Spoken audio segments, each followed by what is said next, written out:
Good morning. आज आहे माझ्या 6 डेज वेट लॉस चॅलेंजचा 31वा दिवस. सकाळी उठल्यावर पहिले नेहमीप्रमाणे वजन चेक केलं.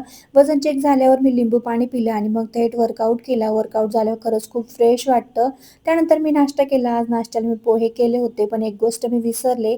दही घ्यायचं राहून गेलं. म्हणून तुम्ही जर वेट लॉस करत असाल तर नुसते पोहे खाण्यापेक्षा दही किंवा एखादा प्रोटीन कोर्स नक्की ॲड करा. त्यामुळे पोट जास्त वेळ भरल्यासारखं राहतं आणि प्रोटीनही मिळतं. नाश्ता झाल्यावर मी थोडी घरातली कामे केली आणि मग कानाला अंघोळ घातली. त्याला तयार केलं आणि त्यानंतर मी तयार झाले.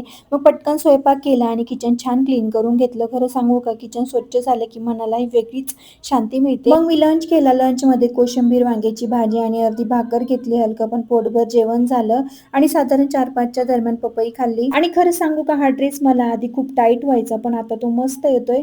वजन कमी होतं हे जेव्हा कपड्यामधून जाणवायला लागतं ना, तेव्हा खूप छान वाटतं आणि अजून मोटिवेशन मिळतं. नंतर आम्ही थोडं बाहेर गेलो. थोडं पूजेचं सामान आणि माझ्या फोनला पण स्क्रीन गार्ड बसवायचं होतं.